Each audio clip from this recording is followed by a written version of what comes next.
ఆ రోజు శ్రీధర్ ఆఫీస్కి వెళ్ళలేదు. ఎవరో ఫ్రెండ్ బాంబే నుంచి వస్తే అతడితో పాటు లంచ్కి వెళ్ళాడు. ఇంటికి వచ్చేసరికి 3 అయింది. బ్రాహ్మణ్ ఫోన్ చేశాడని శారద చెప్పింది. అతడు ఫోన్లో హలో మెజిషియన్, ఏమిటి విశేషాలు అంటూ కాంటాక్ట్ చేశాడు. రేపు ఫ్యామిలీతో సహా మా ఇంటికి డిన్నర్కి రావాలి అన్నాడు. ప్రమోషనా? కంగ్రాచులేషన్స్ అన్నాడు శ్రీధర్. లేదులే, అంతకన్నా ముఖ్య విషయం. ఏమిటి? ఫోన్లోనే చెప్పమంటావా? చెప్పు. అయితే విను. అప్పుడెప్పుడో డ్రాప్ అయిన నీ ఫారెన్ ప్రోగ్రాం మళ్ళీ రివైవ్ అవ్వబోతుంది. శ్రీధర్ చెయ్యి రిసీవర్ మీద బిగుసుకుంది. ఈ అబ్బరికదబ్బరికి ఆఫీస్లో తెలియని వాళ్ళంటూ లేరు. ఎక్కడెక్కడి విషయాలు డైరెక్టర్ల కంటే ముందే సేకరిస్తాడు. ఏమిటంత మౌనంగా ఉండిపోయావు? నీ మాటల్లో నిజమెంతో ఆలోచిస్తున్నాను అంతే. అబ్బరికదబ్బర మాటల్లో అబద్ధము, సైదాన్ చేతల్లో మంచి ఉండవు గంభీరంగా అన్నాడు. శ్రీధర్ నవ్వి థ్యాంక్ యూ, వస్తాము అన్నాడు. భర్త మొహంలో కనపడుతున్న ఆనందాన్ని చూసి ఏంటండి అంది శారద. చెప్పాడు. ఎప్పుడెళ్ళాలి? ఇంకో 15 రోజుల్లో. అంత తొందరలోనా? తొందర ఏముంది? అక్కడ మనం ఉండేది 6 నెలల కన్నా ఎక్కువ కాదు. ఛాన్స్ పోతే మళ్ళీ రాదు. ఆమె మాట్లాడలేదు. అంత తక్కువ టైంలో అన్నీ సర్దుకుని వెళ్ళటం కష్టమే. కానీ రాక వచ్చిన అవకాశం. అంతలో తులసి స్కూల్ నుంచి వచ్చింది. శ్రీధర్ పాపని గాలిలోకి ఎత్తుతూ గుడ్ న్యూస్ బేబీ, మనం ఫారిన్ వెళ్తున్నాం అన్నాడు. పాప నవ్వలేదు. ఎప్పుడు వేసినట్టు మెడ చుట్టూ చేతులు వేయలేదు. ఆశ్చర్యంగా ఒంట్లో బాలేదా?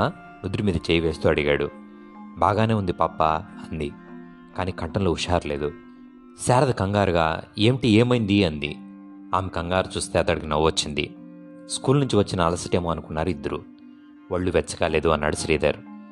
ఈ లోపల పాప మొహం కడుక్కుని వచ్చింది. భోజనం సమయంలో పాప స్పూన్తో అన్నం తినటం గమనించి చేతికి ఏమైందని అడిగాడు. తెగిందన్నది. పెన్సిల్ నువ్వు చెక్కకూడదమ్మా, పెద్దవాళ్ళు ఉన్నారు కదా అన్నాడు. పెన్సిల్ చెక్కుతుంటే కాదు నాన్న, గోల్డ్ తీస్తుంటే తెగింది. గోల్డా? ఎవరు తీశారు? సరస్వతి తాతయ్య. వంటగది నుంచి డైనింగ్ రూమ్లోకి రాబోతున్న రామయ్య చప్పున ఆగాడు. శ్రీధర్ శారద వైపు చూస్తూ చూసావా, మీ మావయ్యకున్న ఇంట్రెస్ట్ నీ కూతురి మీద నీకు లేదు అన్నాడు. శారద మూతి ముడుచుకొని చాలులేండి, గోల్డ్ తీసేస్తే ప్రేమ ఉన్నట్టా ఏంటి అని ఆగి, అయినా మీ అరిస్టోక్రాట్ ఫ్యామిలీలో బెడ్రూమ్లు కూడా వేరువేరుగా ఉండాలిగా ఇంగ్లీష్లో దెప్పి పొడిచింది. శ్రీధర్ నవ్వి ఊరుకున్నాడు. తులసి భోజనం పూర్తి చేసే వరకు ఇద్దరు కబుర్లు చెబుతూనే ఉన్నారు. మధ్య మధ్యలో తులసి కూడా పాల్గొంది. శ్రీధర్ లేచి డ్రాయింగ్ రూమ్లోకి వెళ్ళాడు. శారద మేడ మీదకి వెళ్ళింది. పాప చేయి కడుక్కోవటానికి వాష్ బేసిన్ దగ్గరికి వెళ్ళింది. అక్కడున్నాడు రామయ్య. పాప చేతులు కడుక్కున్న తర్వాత నాప్కిన్ అందించాడు. ఆ లేత చేతుల్ని తన చేతుల్లోకి తీసుకుని సరస్వతి తాతయ్య గోల్డ్ తీశాడా అని అడిగాడు. తలూపింది. ఇంకేమీ చేయలేదా? అడ్డంగా తలూపింది. కత్తిరించిన గోళ్లు తక్కువకూడదమ్మా, దూరంగా పారేయాలి. అవునట, తాతయ్య చెప్పాడు. అందుకే పొట్లం కట్టాడుగా. పొట్లం? ఎక్కడో ఏదో అస్పష్టంగా కదులుతున్న అనుమానం నిజమవుతుంది. ఇంకేం చేశాడు? అడగబోయాడు. కానీ పాప అప్పటికే గుమ్మం దాటి అవతల గదిలోకి వెళ్ళిపోయింది. అతడక్కడే నిలబడి ఉన్నాడు. ఇంత చిన్న ఆధారంతో అంత పెద్ద అనుమానాన్ని పెంచుకోవటం న్యాయమేనా? ఓళ్ళకేముంది, చిన్నపిల్లల గోళ్ళు ఎవరైనా తెస్తారు. కానీ అంతలో పాప మళ్ళీ వెనక్కి వచ్చింది. మరేం, నేను ముసల్దాన్ని అయిపోతున్నానా అని అడిగింది. రామయ్య నవ్వాడు. ఎందుకు వచ్చిందమ్మా అనుమానం? తెల్ల వెంట్రుకలు వస్తున్నాయటగా. ఎవరన్నారు? సరస్వతి అత్తయ్య. తానే ముసలివాడిపోయాడు, అందుకే కళ్ళు సరిగా కనపడి ఉండవు. నీకు తెల్ల వెంట్రుకలేమిటి? 2 తీస్తేనో. అతడి మొహం మీద నవ్వు మాయమైంది. 2 తీశాడా? ఆ పొట్టంలో పెట్టుకున్నాడు. రామయ్య మృకుటి ముడిపడింది. గోళ్ళు, వెంట్రుకలు. అనుమానం నిజమైంది. ఆ మరుసటి రోజు యజమాని దగ్గర 1 రోజు పాటు సెలవు తీసుకుని వెళ్ళాడు ఇస్మాయిల్ దగ్గరికి. 4 రోజుల్లో శ్రీధర్ కుటుంబం ప్యారిస్ ప్రయాణం. పాస్పోర్టు, వీసాలు కూడా రెడీ అయ్యాయి. అనితకు చూసిన సంబంధం ఆమెకు నచ్చకపోవటం వల్ల విరమించుకోవాల్సి వచ్చింది. ఆఖరి సంవత్సరం ఆమె హాస్టల్లో ఉండి చదివేలా నిర్ణయం జరిగింది. శ్రీధర్ తన పలుకుబడి ఉపయోగించి నారాయణరావుకి ఓ ఉద్యోగం చూపించాడు. ఇలా అన్నీ సెటిల్ చేసేసరికి శ్రీధర్ నిశ్చింతగా ఫీల్ అయ్యాడు. ఫీల్ అయింది 3. స్వామి పెనం మీద ఆవగింజలను అల్లాడసాగాడు. ఇక నెల కూడా గడువులేదు. ఆ చేతబడి చేస్తానన్న సాయిర్ డబ్బు తినేసి మనను మోసం చేసినట్లున్నాడు అన్నాడు. ఇంకో 4 రోజుల్లో వాళ్ళు ప్యారిస్ వెళ్ళిపోతారు. పుట్టినరోజు పండుగ అక్కడ జరుపుకుంటారు. 20 లక్షల ఆస్తి చాలా మామూలుగా వాళ్ళకి అందివ్వబడుతుంది. సర్వేజన సుఖనోభవంతు. మనం మాత్రం వెదవళ్ళ జరిగేదంతా చూస్తూ ఉంటామన్నాడు స్వామి. సరస్వతి పైడి తల్లి మౌనంగా తల వంచుకుని కూర్చున్నారు. జరిగిందేమిటో అర్థం కాలేదు. ఎందుకు ఇలా జరిగింది? దీనికంత కారణం ఆ సాహిరిగాడు. వాణ్ణి చంపాలి. వాణ్ణి చంపటం సంగతే తర్వాత, ముందు పాపని చంపటం గురించి ఆలోచించండి అన్నాడు పైడి తల్లి చుట్ట వెలిగిస్తూ. మొత్తం ముగ్గురు చచ్చిపోయేలా కారుకి యాక్సిడెంట్. స్వామి మాట పూర్తి కాలేదు. తలుపు దగ్గర చప్పుడైంది.